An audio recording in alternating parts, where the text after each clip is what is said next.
എല്ലാവർക്കും നമസ്കാരം. നമ്മൾ എല്ലാവരും പല വിധത്തിൽ നമ്മളുടെ ടൈപ്പ് 2 ഡയബറ്റീസിന്റെ പ്രോഗ്രഷനും അല്ലാതെ ഡെയിലി ആയിട്ടുള്ള റെസ്പോൺസസും ഒക്കെ കൺട്രോൾ ചെയ്യാൻ ശ്രമിച്ചിട്ട് സാധിക്കാതെ ഇരിക്കുന്നു. ഡോക്ടർമാർ പറയുന്ന എല്ലാ കാര്യങ്ങളും ചെയ്താലും അത് കൺട്രോൾ ചെയ്യാൻ സാധിക്കുന്നില്ല. അത് എന്തുകൊണ്ടാണ് എന്നെൻ്റെ മനസ്സിൽ എനിക്ക് അങ്ങനെ ഒരു വീക്ക്നെസ് ഉണ്ട്. ഓരോന്നും എന്തുകൊണ്ടാണ് എന്ന് അറിയണം എന്ന് വലിയ ആഗ്രഹം. അതുകൊണ്ട് ഞാനിങ്ങനെ നോക്കി ഒന്നും കണ്ടില്ല. ഇങ്ങനെ നിരാശപ്പെട്ടിരിക്കുമ്പോഴാണ് ഭാഗ്യത്തിന് എനിക്ക് എക്സ്ട്രീം ഡീഹൈഡ്രേഷൻ വന്നത്. ആ എക്സ്ട്രീം ഡീഹൈഡ്രേഷൻ വന്നതിൻ്റെ റിസൾട്ടായിട്ടുണ്ടായ പെയിനിൽ നിന്നാണ് ഈ വേഗസ് നെർവ് എന്ന് പറയുന്ന ഒരു നെർവ് ഉള്ളത് ഞാൻ അറിയുന്നത്. അപ്പൊ ഈ വേഗസ് നെർവ് എന്താണ്, അത് നമ്മൾ എന്തുകൊണ്ടാണ് അത് നമുക്ക് ഡയബറ്റീസുകാർക്ക് ഇമ്പോർട്ടൻ്റ് ആണ് എന്ന് പറയുന്നത്, അത് ഞാനിപ്പോൾ കാണിച്ചു തരാം. എന്താണ് വേഗസ് നെർവ്? നമ്മളുടെ തലച്ചോറിൽ നിന്ന് ഇറങ്ങി വരുന്ന ശരീരത്തിന്റെ ട്രങ്ക് എന്ന് പറഞ്ഞാൽ നമ്മുടെ വേസ്റ്റ് നമ്മുടെ ബോഡിയുടെ ലിംസിന്റെ ഇപ്പറെ ഉള്ള എല്ലായിടത്തും പോകുന്ന ഒരു നെർവാണ്. കാലുകളുടെ അല്ല, പക്ഷെ ബോഡിയുടെ ട്രങ്കിലെല്ലാം പോകുന്ന ഒരു നെർവാണ് വേഗസ് നെർവ്. ക്രേനിയൽ നെർവാണ്, ബ്രെയിനിൽ നിന്ന് വരുന്നതാണ്. അതിനെ 10th ക്രേനിയൽ നെർവ് എന്ന് പറയും. ഈ 10th cranial nerve longest nerve in the ബോഡിയാണ്. ഇതാണ് അതിന്റെ ഒരു ജനറൽ രൂപരേഖ. എവിടം തൊട്ട് എവിടെ വരെ പോകുന്നു. ഈ പോകുന്നതിന്റെ ഇടയ്ക്ക് അത് ബ്രാഞ്ച് ഔട്ട് ചെയ്ത് നമ്മുടെ വോയിസ് ബോക്സിലും പിന്നെ തൈറോയിഡിന്റെ പരിസരത്തൊക്കെ ഉണ്ട്. ആർട്ടറിയുടെ പുറകിൽ കൂടെ, കരോട്ടിഡ് ആർട്ടറിയുടെ പുറകിൽ കൂടെ വരുന്നുണ്ടെന്ന് പറയുന്നു കേട്ടു. അത് നമ്മുടെ ലങ്സിലും ഹാർട്ടിലും ലിവറിലും പാൻക്രിയാസിലും പിന്നെ ഈ കാണുന്ന വൻകുടൽ, ചെറുകുടൽ തുടർന്ന ഡൈജസ്റ്റീവ് സിസ്റ്റത്തിലും സ്റ്റമക്കിലും എല്ലാം ചെല്ലുന്ന ഒരു നെർവാണ് ഇത്. അപ്പൊ ഈ നെർവ് നമുക്കറിയാം, നെർവാണ് നമ്മുടെ എല്ലാം നമ്മുടെ തലച്ചോറും നെർവ്സും ആണ് എല്ലാം കൺട്രോൾ ചെയ്യുന്നത്. ഞാൻ വിചാരിച്ചു സ്പൈനൽ നിന്നാണ് ഇതെല്ലാം വരുന്നതെന്ന്. അല്ല, ഇതാണ് ഈ വേഗസ് നെർവ് പല കാര്യങ്ങൾ ചെയ്യുന്നുണ്ട്. അപ്പോൾ ഈ വേഗസ് നെർവ്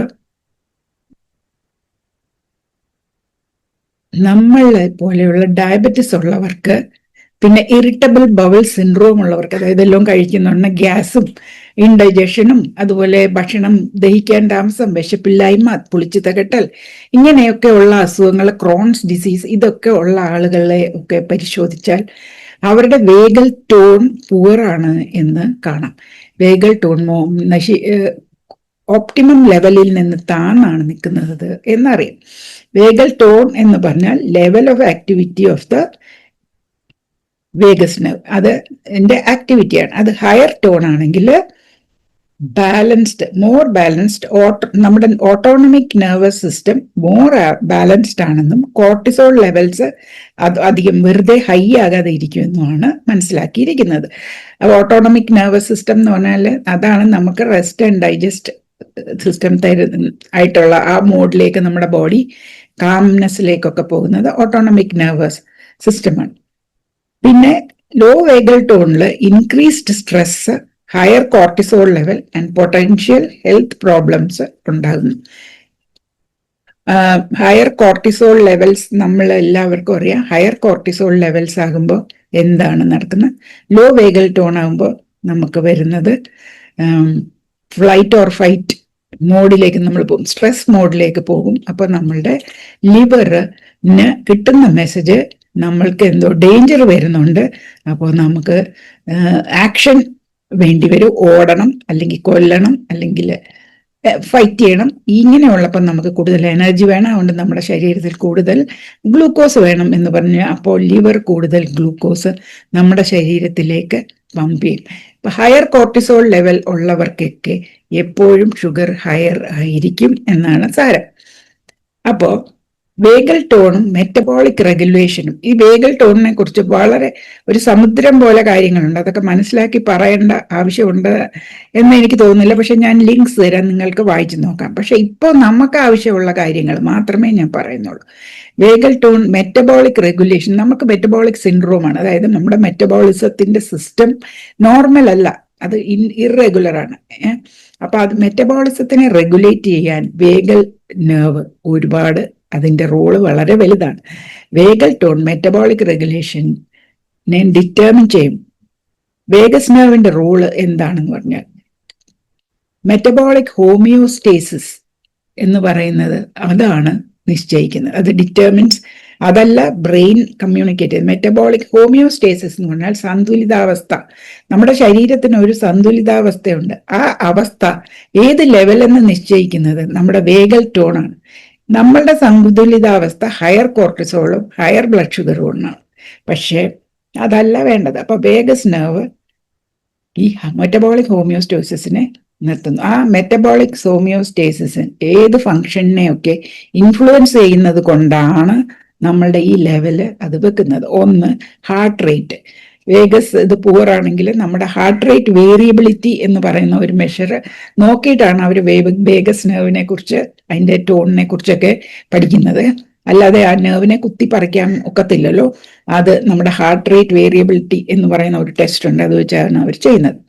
അപ്പോൾ ഹാർട്ട് റേറ്റ് വേരിയബിലിറ്റി എന്ന് പറയുന്നത് പൂറായിരിക്കും നമ്മുടെ വേഗസ് നെർവ് കണ്ടീഷൻ പൂറാണെങ്കിൽ. രണ്ടാമത് gastrointestinal motility and secretion. അതായത് നമ്മളുടെ ഈ ദഹനേന്ദ്രിയങ്ങളിലെല്ലാം അതിലെ ഫുഡ് മൂവ് ചെയ്യുന്നത്, അതാണ് മോട്ടിലിറ്റി. ഇത് ഇങ്ങനെയൊക്കെ ഞെങ്ങി ഇവിടെ ഞെങ്ങും, അപ്പൊ ഇവിടെ വികസിക്കാൻ അങ്ങോട്ട് പോകും, ഇങ്ങനെ ആ ഒരു മോട്ടിലിറ്റി ഒക്കെ ഉണ്ട്. അതിനെ മൂവ് ചെയ്യുന്ന ആ കാര്യങ്ങൾ നിശ്ചയിക്കുന്നത് വേഗസ് നെർവാണ്. അത് വേഗസ് നെർവ് പൂവറാണെങ്കിൽ അതിന്റെ മോട്ടിലിറ്റി പൂവറായിരിക്കും. നമുക്ക് കോൺസ്റ്റിപ്പേഷൻ കാണും, ഭക്ഷണം വയറ്റിൽ കെട്ടിക്കിടക്കും, പുളിച്ചിത്ത കെട്ടൽ വരും, ഇങ്ങനെയുള്ള പലതും വരും. അത് വേഗസ് നെർവാണ്. പിന്നെ സെക്രീഷൻ, നമ്മൾക്ക് ഉള്ള എൻസൈംസും, നമ്മളുടെ കുടലിലൊക്കെ ഒരുപാട് എൻസൈംസ് ഉണ്ട്. ആ എൻസൈംസ് നമ്മൾക്ക് ഷുഗർ കൂട്ടുന്നു കുറയ്ക്കുന്നു എന്നൊക്കെ പറഞ്ഞ് ആ എൻസൈംസ് പ്രൊഡ്യൂസ് ചെയ്യാതിരിക്കാനും പ്രൊഡ്യൂസ് ചെയ്യാനും ദഹിക്കാതിരിക്കാനും ഒക്കെയുള്ള മരുന്നുകൾ നമുക്കിപ്പോൾ ഉണ്ട് ഡയബറ്റിസ്. പിന്നെ വേറെ അതെല്ലാം നിശ്ചയിക്കുന്നത് ഈ വേഗസ് നെർവിന്റെ ഫങ്ഷൻ കറക്റ്റ് ആണെങ്കിൽ അതിന്റെ ഹോമിയോസ്റ്റേസിസ്, അതിന്റെ സന്തുലിതാവസ്ഥയിൽ നല്ല ലെവലിലുള്ള സന്തുലിതാവസ്ഥ അത് എത്തുകയുള്ളൂ. അല്ലാത്തവർക്ക് ഹയർ ഹോമിയോസ്റ്റേസിസ് ആയിരിക്കും. ബാക്കിയുള്ളവർക്ക് 60 ഹോമിയോസ്റ്റേസിസ് എങ്കിൽ നമ്മൾക്ക് 120 ആയിരിക്കും ഹോമിയോസ്റ്റേസിസ്, നമ്മളുടെ നോർമൽ ലെവൽ എന്ന് പറയുന്ന സന്തുലിതാവസ്ഥ. പിന്നെ പാൻക്രിയാറ്റിക് ഹോർമോൺ സെക്രീഷൻ, നമ്മുടെ പാൻക്രിയാസിൽ നിന്ന് ഹോർമോൺ ഉൽപ്പാദിപ്പിക്കുന്നത്. Hepatic glucose production and nutrient storage, അതായത് ലിവർ ഗ്ലൂക്കോസിനെ റിലീസ് ചെയ്യുന്നതും എത്ര ഗ്ലൂക്കോസ് സ്റ്റോർ ചെയ്യണം എന്ന് നിശ്ചയിക്കുന്നതും ഒക്കെ ഈ വേഗസ് നെർവ് അതിൽ പ്രധാനമാണ്. ആ വേഗസ് നെർവിന് 2 തരത്തിലുള്ള ഫൈബർ ഉണ്ട്. ഒന്ന് അഫറന്റ്, ഒന്ന് എഫറന്റ്.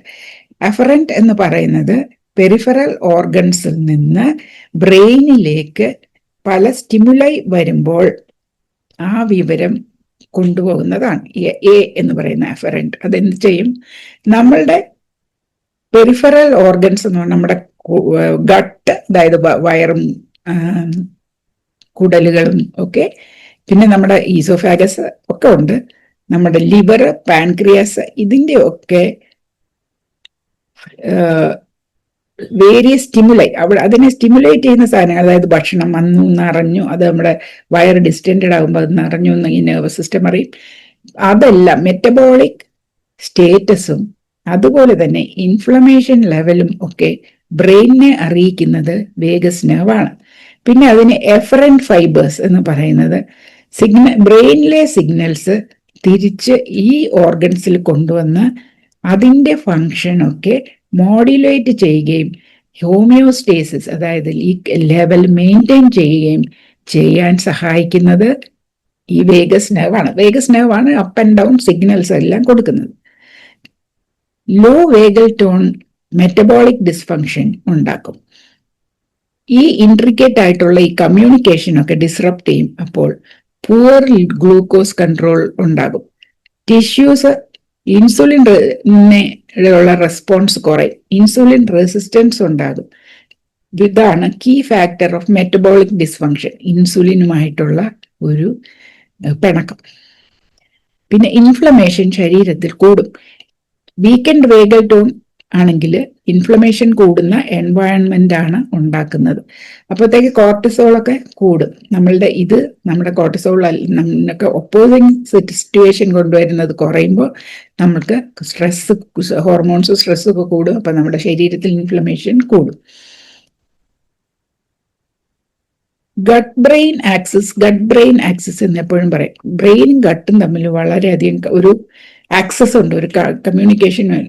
വേഗൽ ടോൺ ഇമ്പയർ ചെയ്ത് കഴിയുമ്പോൾ ഈ ആക്സസ് അഫക്റ്റഡ് ആകും. ഡൈജസ്റ്റീവ് ഇഷ്യൂസും ഓൾട്ടേർഡ് ന്യൂട്രിയന്റ് പ്രോസസ്സിങ്ങും ഉണ്ടാകുമെന്നാണ് പറയുന്നത്. ന്യൂട്രിയന്റ് പ്രോസസ്സിങ് വരെ വ്യത്യസ്തമായ രീതിയിൽ ഉണ്ടാകും. കാരണം ഈ സെക്രീഷൻസ് എല്ലാം മാറി. സെക്രീഷൻസ് ആണല്ലോ, ഈ സെക്രീഷൻസും മോട്ടിലിറ്റിയുമാണ് നമ്മളുടെ ഡൈജഷനൊക്കെ നിശ്ചയിക്കുന്നത്. അതിൻ്റെ കൂടെ അബ്സോർപ്ഷൻ ഇതെല്ലാം മാറിപ്പോകുന്ന വെച്ചാൽ ഇത് കറക്റ്റായിട്ട് മാനേജ് ചെയ്യുന്ന സിസ്റ്റം ഈസ് അണ്ടർ ത്രെറ്റ്. അപ്പോൾ പുവർ വേഗൽ ടോണിന്റെ കോൺസിക്വൻസസ് എന്ന് പറയുന്നതിൽ ഒന്ന് insulin resistance and type 2 diabetes. Impaired insulin signalling, increased inflammation, ഇത് രണ്ടുമാണ് ഉണ്ടാക്കുന്നത്. ഇൻസുലിൻ റെസിസ്റ്റൻസ് ഉണ്ടാകും. പിന്നെ ഒരെണ്ണം weight gain and obesity. Research on the direct role of vagus nerve in obesity ഇപ്പോൾ നടന്നുകൊണ്ടിരിക്കുകയാണ്. നമുക്ക് അമിതവണ്ണം ഉണ്ടാകുന്നതിൽ ഈ വേഗസ് നെർവിന് ഒരു റോളുണ്ട് എന്ന് വിശ്വസിക്കുന്നു.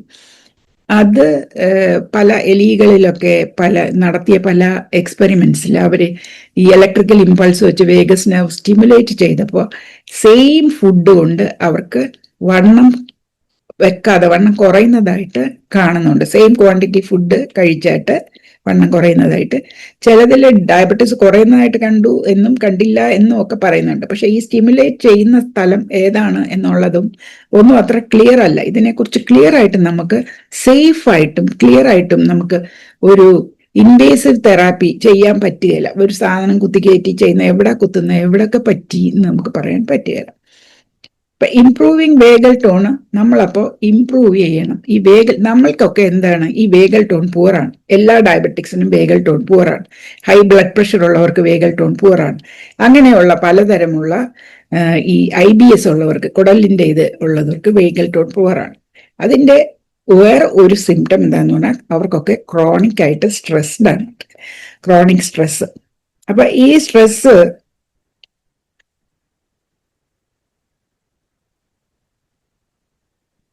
അപ്പൊ ഈ ആങ്സൈറ്റിയും സ്ട്രെസ്സും അവർക്കൊക്കെ കൂടും. നമ്മൾക്ക് അത് അറിയാം. നമ്മളുടെ ആളുകൾക്ക്, ഡയബറ്റീസ് ഉള്ള ആളുകൾക്ക് വിശപ്പ് വരുമ്പോൾ ദേ ആർ ഹാംഗ്രി എന്ന് പറയും. Hunger and anchor combined. ഒരു ചെറിയൊരു സ്ട്രെസ്സാണ് വിശപ്പ്. അത് വരുമ്പോഴത്തേക്കും ഭക്ഷണം ഉടനെ കിട്ടിയില്ല, നമുക്ക് ഉടനെ വന്ന് കുക്ക് ചെയ്യണം. അപ്പം വീട്ടുകാരായാലോ വേറെ വല്ലതും ചോദിക്കുകയാണെങ്കിൽ ഞാൻ പെട്ടെന്ന് ദേഷ്യം വരും. എനിക്ക് ഞാൻ എങ്ങനെയും ഭക്ഷണം ഉണ്ടാക്കണം, തിന്നണം എന്നാണ് വിചാരിക്കുന്നത്. അപ്പം ദേഷ്യം വരും. അപ്പൊ ഈ എളുപ്പം ട്രിഗേർഡ് ആവും. അത് നമ്മുടെ ആങ്സൈറ്റി ആൻഡ് സ്ട്രെസ്സിന്റെ ഒരു ലക്ഷണമാണ്. അപ്പോൾ പുവർ വേഗൽ ടോൺ ഉണ്ടെങ്കിൽ insulin resistance, wait gain and obesity, അത് പ്രൂവൺ ആണ് ഇൻ ആനിമൽസ്. അതൊക്കെ എന്ത് ചെയ്യണം എന്നൊന്നും പറഞ്ഞുകൂടാ. മെറ്റബോളിക് സിൻഡ്രോം, അതായത് ഒരു അബ്ഡോമിനൽ ഒബീസിറ്റി, നമ്മൾ മെലിഞ്ഞിരുന്നാലും നമ്മുടെ വയറിനകത്ത് കൊഴുപ്പടിയുക, കുടവയറുണ്ടാകുക, ഹൈ ബ്ലഡ് പ്രഷർ. എനിക്ക് അത് ഇതുവരെ വന്നില്ല. ഇൻസുലിൻ റെസിസ്റ്റൻസ്, അതെനിക്ക് നല്ലപോലെ ഉണ്ട്. ഫാസ്റ്റിംഗ് ഇൻസുലിൻ 13 ആണ്. ഇത് ലോ ഗ്രേഡ് ഇൻഫ്ലമേറ്ററി സ്റ്റേറ്റ്. എൻ്റെ ദേഹത്ത് നീരൊന്നുമില്ല, പക്ഷേ ചെറിയ ഇൻഫ്ലമേഷൻ നമ്മളുടെ ദേഹത്തൊക്കെ ഉണ്ട്. നമ്മൾ ആ ഇൻഫ്ലമേറ്ററി മാർക്കേഴ്സ് നമ്മൾ ബ്ലഡ് ടെസ്റ്റ് ചെയ്യുമ്പോൾ ചെയ്താൽ നമ്മൾക്ക് നോർമൽ ആയിട്ടുള്ളതിൽ നിന്നും ഹയർ ആയിരിക്കും. ഇതൊക്കെ കാരണം എന്താണെന്ന് പറഞ്ഞാൽ inappropriate communication between peripheral tissues and hypothalamus influence by vagal tone. നമ്മളുടെ ഹൈപ്പോതലാമസിൽ നിന്നാണ് ഈ വേഗസ് നെർവ് വരുന്നത്. പെരിഫറൽ ടിഷ്യൂസ് എന്ന് പറഞ്ഞാൽ ചുറ്റുമുള്ള ഈ വേഗസ് നെർവ് ചെല്ലുന്ന ടിഷ്യൂസിൽ നിന്നൊക്കെ അത് ഇൻഫർമേഷൻ കളക്ട് ചെയ്ത് അയക്കുന്നതിനകത്തുള്ള എറർ കൊണ്ടോ അല്ലെങ്കിൽ അപര്യാപ്തതയാകാം നമ്മൾക്ക് ഈ എന്തൊക്കെ ചെയ്താലും ഇത് കൺട്രോൾ ചെയ്യാൻ സാധിക്കാത്തത്. ഞാൻ ഈ പറയുന്നത് ഡയബറ്റിസ് മരുന്നിന് സബ്സ്റ്റിറ്റ്യൂട്ടോ ഡയറ്റ് കൺട്രോളിന് സബ്സ്റ്റിറ്റ്യൂട്ടോ എക്സസൈസിന് സബ്സ്റ്റിറ്റ്യൂട്ടോ അല്ല. ഇതെല്ലാം ചെയ്തിട്ടും നമുക്കൊരു ഗ്യാപ്പ് ഉള്ളതിൽ ഇനി വേറൊരു കാര്യമുണ്ട്. ഈ ഗ്യാപ്പിന്റെ അല്ലാത്ത മറ്റേ ഒരു ഗ്യാപ്പ്, അത് ഇതുമായിട്ട് കണക്റ്റഡ് ആണ്. അത് ഞാൻ അടുത്ത വീഡിയോ പറയാം. അതുകൊണ്ടാണ് നമുക്കിത് കൺട്രോൾ ചെയ്യാൻ ഒക്കാത്തത്. അപ്പോൾ കൺട്രോൾ ചെയ്യാൻ നമുക്ക് എന്തൊക്കെ ചെയ്യാം? നമ്മുടെ വേഗൽ ടോൺ ഇംപ്രൂവ് ചെയ്യാൻ നമുക്ക് എന്തൊക്കെ ചെയ്യാം? ഇംപ്രൂവ് ചെയ്യുമ്പോൾ നമുക്ക് ബെറ്റർ മെറ്റബോളിക് ഹെൽത്ത് വരും എന്നുള്ളത് 100% sure. I am not saying that you will be cured of diabetes, but your state will be much better. You will also be happier and calmer. അപ്പോൾ അത് ഒന്ന്, deep and slow breathing. Slow deep breath. ആ slow deep ബ്രെത്തിന് ഞാനൊരു Andrew വെയിലിന്റെ ഒരു deep breath ഇട്ടിട്ടുണ്ട്. ഒട്ടും സമയമില്ലാത്ത ആളുകൾക്ക് അത് പരീക്ഷിച്ച് നോക്കാം. അതിന് 4-7-8 ബ്രീത്തിങ് എന്നാണ് പറയുന്നത്. നമ്മളുടെ ഈ സ്ലോ ഡീപ്പ് ബ്രെത്ത് എടുക്കുമ്പോൾ എപ്പോഴും inhale slow and deep, hold, exhale. ആ exhale should be longer than the inhale. അപ്പോഴാണ് ബോഡി കാം ആകുന്നത്. നമ്മൾ പുറത്തോട്ട് വിടുന്നത് കൂടുതൽ നേരത്തേക്കും. അത് നമ്മൾ ഒരു തവണ ആക്കിയിട്ട് എന്നിട്ട് അടുത്ത അങ്ങനെയല്ല, അത് റിതമിക് ആയിരിക്കണം. നമ്മൾ കണ്ടിന്യൂസ് ആയിട്ട് ഒരേ റിതമിൽ ഡീപ്പ് ആൻഡ് സ്ലോ ബ്രീതിങ് ചെയ്യണം. അതിന് 4-7-8 ബ്രീതിങ് റിലാക്സേഷൻ പ്രൊമോട്ട് ചെയ്യും. എങ്ങനെയാണ് റിലാക്സേഷൻ വരുന്നത്? It stimulates the Vegas nerve. ഈ നമ്മളുടെ ഈ സിസ്റ്റം എല്ലാം ഈ വേഗസ് നെർവ് ഇതിന്റെയൊക്കെ അടുത്തൂടെ പോകുന്നുണ്ട്. നമ്മുടെ വോയിസ് ബോക്സിന്റെ അടുത്തൂടെ പോകുന്നുണ്ട്. നമ്മുടെ ഈ സ്ഥലങ്ങളിലെല്ലാം നമ്മുടെ നോസ്, ഇയർ എല്ലാം പോകുന്നുണ്ട്. അപ്പൊ ഈ നോസിന്റെ ബ്രീത്തിങ്ങിന് വേറെ പല ഗുണങ്ങളുണ്ട്. അത് ഞാൻ അടുത്ത ഒരു വീഡിയോയിൽ പറയാം. പിന്നെ രണ്ടാമത്തെ കാര്യം എക്സസൈസ് ആണ്. Exercise and movement, regular physical activity. എല്ലാ ദിവസവും രാവിലെ എണീറ്റോ അല്ലെങ്കിൽ വൈകിട്ടോ നമ്മൾ എയറോബിക് എക്സസൈസും റെസിസ്റ്റൻസ് ട്രെയിനിങ്ങും ഒക്കെ ആക്ടിവേറ്റ് ചെയ്യുമ്പോൾ അത് നമ്മുടെ വേഗൽ ടോൺ ഇംപ്രൂവ് ചെയ്യും. നമ്മുടെ കാർഡിയോ വാസ്കുലർ ഹെൽത്ത്, നമ്മുടെ ബ്ലഡ് വെസൽസിന്റെയും ഹാർട്ടിന്റെയും ഹെൽത്ത് ഇംപ്രൂവ് ചെയ്യുകയും ചെയ്യും. അപ്പൊ റെഗുലർ ആയിട്ട് ഇല്ലെങ്കിൽ ഒന്ന് നടക്കാൻ പോകുകയോ മുറിക്കാതെ നടക്കുകയോ എങ്കിലും ചെയ്യണം. മൂന്നാമത്തേതാണ് കോൾഡ് എക്സ്പോഷർ. അത് നമ്മൾ വിം ഹോഫ്, ഈ ബ്രെത്തും കോൾഡ് എക്സ്പോഷറും വിം ഹോഫ് പറയുന്നതാണ്. Brief exposure to cold shower. ഒരു വിം ഹോഫ് ഐസിനകത്ത് ചാടുകയാണ് ചെയ്യുന്നത്. ചിലരൊക്കെ ഐസ് ഡ്രമ്മിനകത്ത് ഐസ് വെച്ച് അതിൽ ചാടും. അതൊന്നും ചെയ്യണ്ട. നമ്മൾ തണുത്ത വെള്ളത്തിൽ കുളിക്കാമെങ്കിൽ തണുത്ത വെള്ളത്തിൽ കുളിക്കുക. അത് വയ്യ എങ്കിൽ മുഖം ഒരു പാത്രത്തിൽ വെള്ളമെടുത്ത് അതിൽ കുറച്ച് ഐസ് ഇട്ട്, നിങ്ങൾക്ക് കണ്ണിനും മൂക്കിനും ഒന്നും വേറെ അസുഖം ഇല്ലെങ്കിൽ മുഖം പതുക്കെ ഒന്ന് മുക്കി എടുക്കുക. അങ്ങനെ ഒരു 2-3 പ്രാവശ്യം മുഖം കോൾഡിനോട് അല്ലെങ്കിൽ വെള്ളം എടുത്ത് തണുത്ത വെള്ളം മുഖത്ത് ഒഴിക്കുക, ഇങ്ങനെ സ്പ്ലാഷ് ചെയ്യുക. അല്ലെങ്കിൽ ഒരു തുണി നനച്ച് ഒരു സിപ്പ് ലോക്കിൽ വെച്ച് ഫ്രിഡ്ജിൽ വെച്ചിട്ട് ഫ്രീസറിൽ വെച്ചിട്ട് അത് എടുത്ത് ഐസ് ആകുന്നതിന് മുമ്പ് ഇങ്ങനെ മുഖത്ത് വെക്കുക. ഇതൊക്കെ കോൾഡ് എക്സ്പോഷറാണ്. അപ്പൊ cold water on the face ഈ വേഗസ് നെർവിനെ ആക്ടിവേറ്റ് ചെയ്യുകയും പാരാസിമ്പത്തറ്റിക് ആക്ടിവിറ്റി ഏതാ? Rest and digest, relaxation activity increase ചെയ്യുകയും ചെയ്യും. പിന്നെ ഉള്ളതാണ് മൈൻഡ്ഫുൾനെസ് ആൻഡ് മെഡിറ്റേഷൻ. മൈൻഡ്ഫുൾനെസ് എന്ന് പറഞ്ഞാൽ ബീയിങ് ഇൻ ദ മൊമെന്റ് ആണ്. ഞാനിപ്പോൾ മൈൻഡ്ഫുൾ ആണെങ്കിൽ ഞാൻ നീ പറയുന്നതിൽ ഞാൻ പൂർണ്ണമായിട്ട് ശ്രദ്ധിച്ച് വേറൊന്നിനെ കുറിച്ച് എൻ്റെ മനസ്സിൽ ചിന്ത കാണുകയില്ല. നമ്മൾ ഇപ്പോൾ ചെയ്യുന്ന കാര്യത്തിൽ പൂർണ്ണമായിട്ട് നമ്മൾ വ്യാപൃതരാകുന്നതാണ് മൈൻഡ്ഫുൾനെസ്. നടക്കുമ്പോൾ ആ നടക്കുന്നതിൽ വ്യാപൃതരാകുക, കാല് വെക്കുന്നതിനെ കുറിച്ച് കോൺഷ്യസ് ആകുക, അതാണ് മൈൻഡ്ഫുൾനെസ്. ഞാൻ മൈൻഡ്ഫുള്ളേ അല്ല. ഒരു താക്കോൽ എടുത്തിട്ട് അപ്പോൾ അവിടെ പോയി വേറെ ജോലിയും ചെയ്യാൻ താക്കോൽ അങ്ങോട്ട് വെച്ചിട്ട് ഓടും. താക്കോൽ വെച്ചതിനെ കുറിച്ച് ഞാൻ മൈൻഡ്ഫുൾ അല്ല. തിരിച്ചു വന്ന് താക്കോൽ തപ്പും. ഇതൊക്കെ മൈൻഡ്ഫുൾനെസ്സിന്റെ ആബ്സെൻസിന്റെ ഒരു ഇതാണ്. മെഡിറ്റേഷൻ ധ്യാനം നമുക്കറിയാമല്ലോ. നമ്മൾ ധ്യാന പ്രസംഗം എന്നൊക്കെ പറഞ്ഞ് ക്രിസ്ത്യാനികളുടെ ഇടയിൽ ഒരു കുറേ നേരം ഘോരം പ്രസംഗിക്കുന്ന ഒരു പ്രവണതയുണ്ട്. അതൊന്നും ധ്യാനമല്ല. ധ്യാനം എന്ന് പറഞ്ഞാൽ നമ്മൾ കണ്ണടച്ചിരുന്നുള്ള ധ്യാനം തന്നെയാണ്. ധ്യാനിക്കുക, നമ്മൾ ഗോയിങ് ഇൻവേർഡ്സ്, ആ ധ്യാനം. അത് കാത്തലിക്സിനുണ്ട് ധ്യാനം. ആ ധ്യാനം ചെയ്യുന്നത് നമ്മൾക്ക് വേഗൽ ടോൺ ഇൻക്രീസ് ചെയ്യും. പിന്നെ കുടലിൻ്റെ ഉള്ള ബാക്ടീരിയ ആയിട്ട് ഇത് വളരെ ഇമ്പോർട്ടൻ്റ് ആണ്. ഗട്ട് ബ്രെയിൻ കണക്ഷൻ എപ്പോഴും പറയുമല്ലോ, കുടൽ ബാക്ടീരിയ അതിൽ ഇമ്പോർട്ടൻ്റ് ആണ്. ഇപ്പൊ കുടലിലൊക്കെ മോശം ബാക്ടീരിയ ഉണ്ടെങ്കിലും നമുക്ക് GI ട്രാക്റ്റിൽ ഉള്ള ട്രബിൾസൊക്കെ ആസിഡിറ്റിയൊക്കെ വരും. അപ്പൊ നമ്മൾ പ്രോബയോട്ടിക് ഫുഡ്സ് എപ്പോഴും കഴിക്കണം. അതിൽ ചിലതൊക്കെയാണ് നമ്മൾ എപ്പോഴും കഴിക്കുന്നത്. തൈര് അതുപോലെ പുളിപ്പിച്ച ആഹാരങ്ങൾ, പഴങ്കഞ്ഞി, അതാണ് നമുക്ക് ഈസി ആയിട്ട് കഴിക്കാവുന്ന ഒരു പ്രോബയോട്ടിക് ഫുഡ്. അതൊക്കെ അല്പം അല്പം ആയിട്ട്, ഇല്ല ലാർജ് ഡോസസിലല്ലാതെ കഴിക്കുക. പിന്നീട് ഉള്ള ഒരു പ്രധാന ആക്ടിവിറ്റിയാണ് ഹമ്മിങ് ആൻഡ് സിംഗിങ്, ചാണ്ടിങ്. ചാണ്ടിങ് ഞങ്ങളുടെ പള്ളിയിലും നമ്മൾ 2.5 മണിക്കൂർ സൺഡേ പോയി ചാണ്ടിങ്, ലാഫ്റ്റർ, ചിരിക്കുക.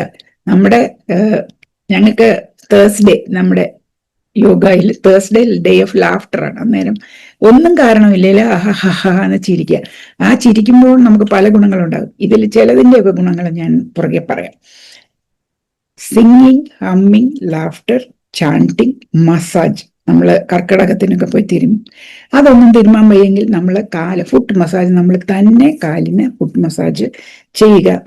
ഇതൊക്കെ ചെയ്യുമ്പോഴും നമുക്ക് വേഗസ് നെർവ് സ്റ്റിമുലേറ്റഡ് ആകുകയും വേഗൽ ടോൺ ഇംപ്രൂവ് ചെയ്യുകയും ചെയ്യും.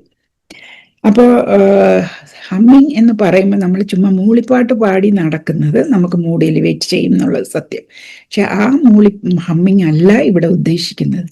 വേഗസ് നെർവ് സ്റ്റിമുലേറ്റ് ചെയ്യാനുള്ള ഹമ്മിങ് എന്ന് പറഞ്ഞാൽ നമ്മൾ ഒരേ ടോണിൽ കണ്ടിന്യൂസ് ആയിട്ടുള്ള ഹമ്മിങ് ആണ്.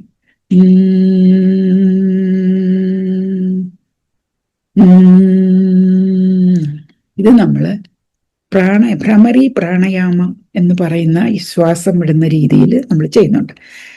ഇതെല്ലാം കൂടെ ഇൻക്ലൂഡ് ചെയ്ത ഒരു കാര്യമാണ് യോഗ ആൻഡ് പ്രാണായാമം. ഇതിൽ നമ്മൾ മൈൻഡ്ഫുൾനെസ് നമുക്ക് മെഡിറ്റേഷൻ ഉണ്ട്, യോഗയുടെ കൂടെ മൈൻഡ്ഫുൾനെസ് ഉണ്ട്, പിന്നെ ലാഫ്റ്റർ ഉണ്ട്, പിന്നെ ഹമ്മിങ് ഉണ്ട്. നമ്മൾ പ്രാണായാമം ചെയ്യുമ്പോൾ വാടച്ച് മൂക്കടച്ച് കണ്ണടച്ച് ചെവിയടച്ച് ഈ ഹമ്മിങ് ചെയ്യും. അപ്പം ചെവിയും കൂടെ അടയ്ക്കുമ്പോൾ ആ വൈബ്രേഷൻ ഇൻസൈഡ്, ഇതെല്ലാം നമ്മൾക്ക് ഇന്ത്യയുടെ പഴയ പ്രാക്ടീസസിൽ ഇൻവേസീവ് അല്ലാതെയും ഹാം ചെയ്യാതെയും ചെയ്യാനുള്ള മാർഗങ്ങൾ ഉണ്ട്. ആ മാർഗങ്ങൾ നമ്മൾ ഓൺലൈൻ നോക്കിയാൽ നമുക്ക് ഇതെല്ലാം കിട്ടും. ഓരോന്ന് എങ്ങനെ ചെയ്യണം, ഭ്രമരി എങ്ങനെ ചെയ്യണം, അല്ലെങ്കിൽ കുറച്ച് ബേസിക് ആയിട്ടുള്ള കുറച്ച് ആസനാസ് എങ്ങനെ ചെയ്യണം, ഇതൊക്കെ കണ്ടുപിടിച്ച് നമ്മൾ ചെയ്യുകയാണെങ്കിൽ അത് നമുക്ക് ഇമ്പ്രൂവ്മെന്റ് ചെയ്യും. എല്ലാത്തിലും ഉപരിയായി നമ്മൾ ചെയ്യേണ്ടത് എന്താണെന്ന് പറഞ്ഞാൽ, നമ്മളുടെ ഈ കോൾഡ് എക്സ്പോഷർ, നമുക്ക് ചെയ്യാവുന്ന ഒരു കാര്യം കോൾഡ് എക്സ്പോഷറും vagus nerve stimulation manually stimulate ചെയ്യാൻ ഒക്കുന്നത്. ഈ മാനുവലി സ്റ്റിമുലേറ്റ് ചെയ്യാനായിട്ട് അവർ പറയുന്ന വേറൊരു മാർഗം, നമ്മളുടെ ഈ ചെവിയുടെ ഈ ഭാഗം ഉണ്ടല്ലോ, ഇവിടെ ഇങ്ങനെ സർക്കുലർ മോഷനിൽ, ഇവിടെ അല്ല, ഇവിടെ ഇങ്ങനെ ചെയ്താൽ വേഗസ് നെർവിനെ നമുക്ക് സ്റ്റിമുലേറ്റ് ചെയ്യാം എന്ന് പറയുന്നുണ്ട്. ഒന്ന് മാത്രമല്ല, രണ്ടും അങ്ങനെ ചെയ്യാം. അതുപോലെ നെക്ക് മസാജ്, അത് വല്ലാത്ത രീതിയിലൊന്നും മസാജ് ചെയ്ത് കളയരുത്, ഫുട്ട് മസാജ് ഇങ്ങനെയൊക്കെ ചെയ്യാം. ഇതിനെല്ലാം ഉപരി ഞാൻ വേറൊരു കാര്യം, ഒരു ചൈനീസ് മെഡിസിൻ പറയുന്ന അയാൾ ചൈനീസിലാണ് പറഞ്ഞത്. അതുകൊണ്ട് എനിക്ക് അത് അത്ര ക്ലിയർ അല്ല. എന്നാലും നമ്മുടെ ഭ്രമരി ചിലരൊക്കെ പഠിപ്പിക്കുന്നത് പോലെ ചെയ്യാനാണ് അദ്ദേഹം പറഞ്ഞത്. അദ്ദേഹം അത് വേഗസ് നെർവ് സ്റ്റിമുലേഷൻ എന്നല്ല പറഞ്ഞത്, ഡയബറ്റിസ്, ഷുഗർ കുറയ്ക്കാൻ എന്ന് പറഞ്ഞു. 2 ചെവിയിലും വിരൽ കയറ്റുക, നഖമൊക്കെ വെട്ടിയിട്ട് വേണം എന്ന് അദ്ദേഹം പ്രത്യേകം പറയുന്നുണ്ട്. 2 ചെവിയിലും വിരൽ കയറ്റിയ ശേഷം നമ്മൾ മൂളുക.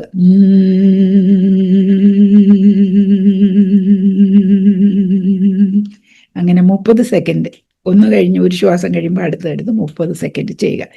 ഈ രീതിയിലൊക്കെ നമുക്ക് വേഗസ് ടോൺ ഇംപ്രൂവ് ചെയ്യാം. ഇത് ക്യൂർ അല്ല എന്ന് ഞാൻ പറയുന്നുണ്ട്, പക്ഷെ ഓൾ ടുഗെദർ നമ്മുടെ വെൽബീയിങ് ഇംപ്രൂവ് ചെയ്യാം. ഇതെല്ലാം ഇഗ്നോർ ചെയ്ത് മരുന്ന് കഴിച്ചത് കൊണ്ട് നമുക്ക് ഒരിക്കലും ഒരു ഓപ്റ്റിമൽ റിസൾട്ട് കിട്ടുകയില്ല.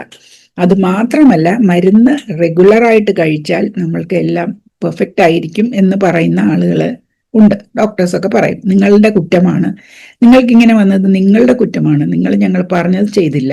ആ ഡോക്ടർ ഡയബറ്റിക് ആകുമ്പോഴേ ആ ഡോക്ടർക്ക് അയാൾ പറയുന്നത് എന്താണ് എന്ന് മനസ്സിലാകത്തുള്ളൂ. ഒരിക്കലും ഈ വേഗസ് നെർവ് ബാഡാണ്. നമ്മളുടെ sympathetic nervous system parasympathetic nervous system അല്ലേ, അത് മാൽ ഫങ്ഷൻ ചെയ്യുന്നുണ്ട്. നമ്മളെപ്പോഴും സ്ട്രെസ്ഡ് ആണ്. അപ്പൊ ഈ പറയുന്ന കാര്യങ്ങളൊക്കെ അതുപോലെ ഒബ്സർവ് ചെയ്യാൻ ചിലപ്പോൾ സാധിക്കുകയില്ല. ഇതൊക്കെ സ്വയം അനുഭവിച്ചാലേ ഈ ഡോക്ടർക്ക് ഇത് പറയുന്നത് എന്താണെന്നുള്ള ബോധ്യം വരുള്ളൂ. മരുന്നെല്ലാം റെഗുലറായിട്ട് കഴിയുകയും റെഗുലറായിട്ട് ക്ലിനിക്കിൽ പോവുകയും ചെയ്തിരുന്ന ആളുകൾക്ക് അവസാനം ലിവർ സിറോസിസ് വന്ന് ലിവർ ക്യാൻസർ വന്നതും എനിക്കറിയാം. കണ്ണ് കാഴ്ച നഷ്ടപ്പെട്ടത് എനിക്കറിയാം. ഇങ്ങനെ നല്ലതുപോലെ ഈ മരുന്നുകൾ കഴിച്ചവർക്കും സൈഡ് ഇഫക്ട്സ് ഒക്കെ നല്ലതുപോലെ വന്നതായിട്ടാണ് കാണുന്നത്. മരുന്ന് കഴിച്ചാലും മരുന്ന് കഴിച്ചില്ലെങ്കിലും എന്നാണ് കാണുന്നത്. മരുന്ന് കഴിക്കുമ്പോൾ നമുക്കൊരു ഫോൾസ് സെൻസ് ഓഫ് സെക്യൂരിറ്റി ഉണ്ടാവുകയും നമ്മൾ വേണ്ടാത്തത് കഴിക്കുകയും ചെയ്യും. ഞാനിപ്പോൾ ഐസ്ക്രീം തിന്നണം എന്ന് തോന്നിയാൽ ഞാൻ എന്ത് ചെയ്യും? ഞാൻ ഒരു ഗുളിക കഴിക്കും, അല്ലെങ്കിൽ ഇച്ചിരി കൂടുതൽ ഇൻസുലിൻ കുത്തിവെക്കും. അപ്പോൾ എൻ്റെ ബ്ലഡ് ഷുഗർ കൂടുതലല്ല. അപ്പം അതെനിക്കൊരു ഫോൾസ് സെൻസ് ഓഫ് സെക്യൂരിറ്റി വരും. ആ ബ്ലഡ് ഷുഗർ ഞാൻ ഐസ്ക്രീം തിന്ന ഷുഗർ എവിടെ പോയി? എനിക്ക് ഇൻസുലിൻ ധാരാളം ഉണ്ട്, പക്ഷെ ഐസ്ക്രീം തിന്ന ഷുഗർ എവിടെ പോയി? അത് നമ്മുടെ ലിവറിൽ തന്നെ പോയി അവിടെ കുത്തിയിരിക്കും, അല്ലെങ്കിൽ നമ്മുടെ ഫാറ്റ് സെൽസിൽ പോയി കുത്തിയിരിക്കും. ഈ ഫാറ്റ് സെൽസിലും ലിവറിലും ഒക്കെ ഇത് പോയി അത് ടോക്സിക് ആവും. ഈ ഫാറ്റ് സെൽസ്, ഇങ്ങനെയുള്ള fat cells release their own enzymes. അത് റിലീസ് ചെയ്യുന്ന ഡേഞ്ചറസ് ആൻഡ് ഹാംഫുൾ എൻസൈംസ് അത് റിലീസ് ചെയ്യും. അപ്പോൾ നമ്മൾ മരുന്ന് കഴിച്ച് കൺട്രോൾ ചെയ്യുകയാണെങ്കിൽ, മരുന്നില്ലാത്തവർ ജീവിക്കുന്ന ലെവലിൽ കൺട്രോൾ ചെയ്തുകൊണ്ട് മരുന്ന് കഴിച്ചാൽ അവർക്ക് ഉപയോഗം ഉണ്ടാകും. പക്ഷെ മരുന്ന് കഴിച്ച് ഷുഗർ താന്നു എന്ന് വിചാരിച്ച് അതും ഇതും കഴിക്കും. അത് മനുഷ്യന്റെ ടെൻഡൻസിയാണ്. അതിനെ നമുക്ക് റെഗുലർ കൗൺസിലിങ്ങോ, നമ്മൾ മൈൻഡ്ഫുൾനെസ് കൊണ്ട് കഴിച്ചതെല്ലാം, രാവിലെ എണീറ്റപ്പോൾ തൊട്ട് കഴിച്ചതെല്ലാം എഴുതി വെക്കുകയൊക്കെ ചെയ്താൽ അത് ചിലപ്പോൾ പ്രാവർത്തികമാകാം. പക്ഷെ അപ്പൊ മൈൻഡ്ഫുൾനെസ് വന്നു കഴിഞ്ഞു. ഈ വേഗസ് നോവിനെ ഇഗ്നോർ ചെയ്തുകൊണ്ട് നമുക്ക് ഡയബറ്റീസ് കൺട്രോൾ ചെയ്യാൻ പറ്റുകയില്ല. കാരണം അതിൻ്റെ മാസ്റ്റർ മൈൻഡായ ബ്രെയിനിന്റെ മെയിൻ മെസ്സഞ്ചറും അങ്ങോട്ടും ഇങ്ങോട്ടുള്ള മെസ്സഞ്ചിങ് സിസ്റ്റം ഈ വേഗസ് നെർവാണ്. അപ്പൊ ആ സിസ്റ്റം താറുമാറായിട്ട് ഏതൊക്കെ മരുന്ന് കഴിച്ചാലും എന്തൊക്കെ ചെയ്താലും നമുക്ക് ഒരു ഇംപ്രൂവ്മെന്റ് ചെയ്യാൻ പറ്റുകയില്ല. അത്രയേ ഉള്ളൂ എനിക്ക് പറയാൻ. ഇനി ഇതിനെക്കുറിച്ച് ഇനി വേറെ ഒരു ആസ്പെക്ട് കൂടെ ഉണ്ട് വേഗസ് നെർവ് അല്ലാതെ. അത് മൈൻഡ് ബോഡി കണക്ഷനാണ്. അതും കൂടെ ഞാൻ അടുത്ത വീഡിയോയിൽ പറയാം. അത് കഴിഞ്ഞിട്ട് ഒന്ന് രണ്ട് ഞാൻ പഠിച്ച എക്സസൈസൊക്കെ സമയം ഉള്ളതുപോലെ പറയാം. അപ്പൊ ഇത് ഇമ്പോർട്ടൻ്റ് ആയിട്ട് എനിക്ക് തോന്നിയത് കൊണ്ടാണ്. നിങ്ങളെല്ലാവരും എന്ത് ചെയ്താലും ഈ വേഗസ് നെർവിനെ റീസെറ്റ് ചെയ്താൽ മാത്രമേ നിങ്ങൾക്ക് ഓപ്റ്റിമം ആയിട്ടുള്ള റിസൾട്ട്സ് കിട്ടുകയുള്ളൂ. അത് ചിലപ്പോൾ നിങ്ങളിപ്പോൾ ഓൾറെഡി യോഗയും പാട്ട് പാടുന്നവരൊക്കെ ആയിരിക്കും. പാട്ടുകാരൊക്കെ ഒരുപാട് എൻ്റെ ഫ്രണ്ട്സ് ഉണ്ട്. അപ്പൊ അവർക്കിത് ചിലപ്പോൾ already they may be at optimum level, നല്ല ആക്റ്റീവ്, അവർക്ക് ഹാർട്ടിനൊന്നും പ്രോബ്ലം കാണത്തില്ല, അവർക്ക് കണ്ണിന് പ്രോബ്ലം കാണത്തില്ല, മറ്റുള്ള പ്രോബ്ലംസ് ഒന്നും കാണത്തില്ല. ഇതെല്ലാം ചെയ്തിട്ടും അവർക്കുണ്ടെങ്കിൽ എല്ലാം അവർ ഓടിയെങ്കിൽ അവരുടെ mind body connection also should be checked. അതും കൂടെ നമ്മൾ ഒരുവിധം കൺട്രോൾ ചെയ്ത് വെക്കാൻ ശ്രമിച്ചാൽ നമുക്കിതെല്ലാം നല്ലതായിട്ട് കൊണ്ടുപോകാൻ സാധിക്കും. എന്തായാലും ഞാൻ ഇപ്പോൾ ഇതൊക്കെ ചെയ്യും. അപ്പോൾ എനിക്ക് ശരിക്ക് എൻ്റെ ഷുഗർ പോസ്റ്റ് പ്രാൻഡിയലൊക്കെ കുറഞ്ഞു വരുന്നുണ്ട്, സെയിം ഫുഡ് വെച്ച്. എനിക്കത് വർക്ക് ചെയ്യുന്നുണ്ട്, നിങ്ങൾക്ക് വർക്ക് ചെയ്യുമോ എന്നുള്ളത് നിങ്ങളുടെ വേഗൽ ടോൺ എങ്ങനെ ഇരിക്കുന്നു എന്നുള്ളതിനെ അനുസരിച്ചിരിക്കും. അപ്പോൾ ഇതൊന്ന് ശ്രമിച്ചു നോക്കുക. ഇത് ഒരു ഹാമും ചെയ്യുന്ന കാര്യമല്ല എന്നുള്ളത് നമുക്ക് ക്ലിയർ ആണ്. അത് നമ്മളെല്ലാം റെഗുലറായിട്ട് പണ്ട് ചെയ്തുകൊണ്ടിരുന്നതാണ്, ഇപ്പം ചെയ്യാത്തതുമായ കാര്യമാണ്. അപ്പോൾ നന്ദി, നമസ്കാരം.